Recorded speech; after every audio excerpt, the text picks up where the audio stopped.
I was 27 years old when God told me, hand over the keys of the Bolgatanga Central Hospital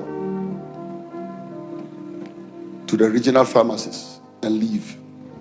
You cannot work as a pharmacist. I went to his house. He was called Fred Ananga. I went and sat in the house of Mr. Fred Ananga, who was a Muslim. I went to Mr. Fred and I said, Uncle Fred, I'm leaving the hospital. He said, why? I said, I have a calling on my life. God has called me. And I'm going to preach. He looked at me and said, Eastwood, I know that's the only thing you can do. I have watched you as a young man in this hospital.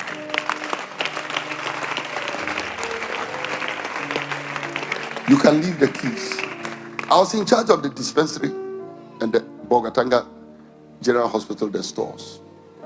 They used to call me pharmacist in charge. And you know my nickname, the quiet pharmacist.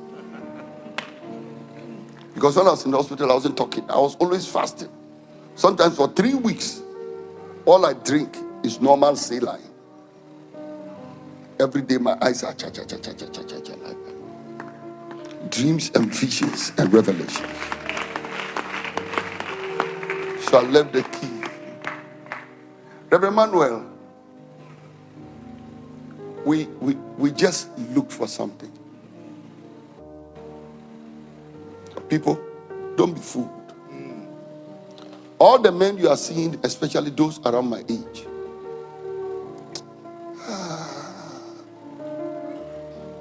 they were sold out to God. Everything you see around them today, they didn't plan it. No. See these, they are big church buildings. They didn't plan it. Even if God had put them in a cave, they will still worship you.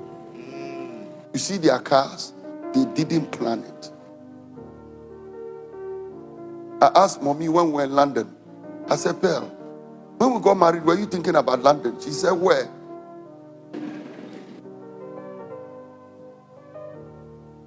We didn't even plan a bicycle.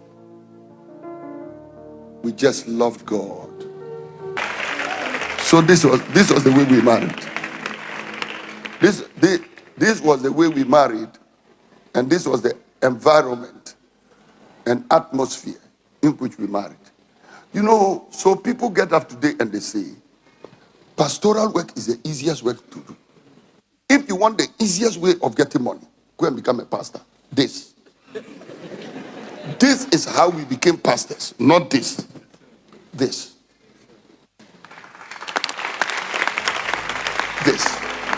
So you see, your thoughts and your words and your actions of dishonesty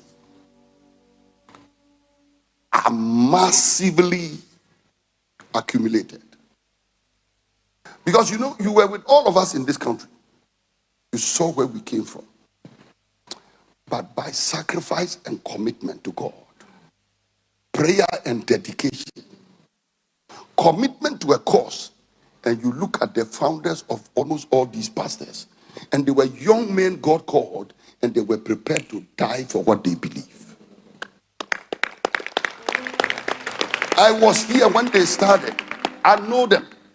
Reverend Dr. Victor Say, Reverend Ransford Obing, Reverend Dr. Alfred Nyamiche, Archbishop Duncan Williams, Dr. Mensa Otabil, Bishop Tackie Yarboi, Reverend Dr. Ampiah Kwofi, ArchbishopCharlesAgyinasare.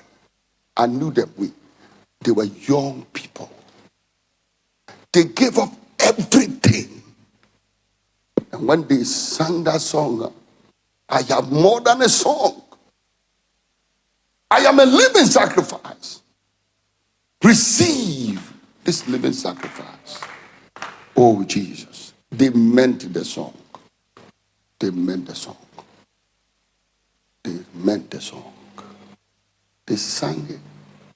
They were committed. They gave their life to Christ. These were sheep on the altar. They were dedicated to God's purpose. They knew nothing else apart from what they were preaching. There were no tricks and there was no semantics. These were people who were not magicians. I'm talking about people that dedicated themselves to God, fasted and I knew ArchbishopCharlesAgyinasare in those days in Tamale. Oh, they wanted to kill him. Riots. The reason he came to Accra was not willingness of wanting to come to Accra. The man was attacked. They attacked his house. And he was my friend, so he was in Tamale, which was a more glorified city than Bolgatanga. So he had speakers he used for his program. And he used to use Ahuja speakers. And when he used the Ahuja speakers, when he outgrew them, then he transferred them to us. And then we didn't have drums. So he had the Tamale-made Dagomba drums, made locally in Tamale. And when he outgrew them, he also sent them to us. But the beauty about that generation of pastors is that we started as friends and we are still friends.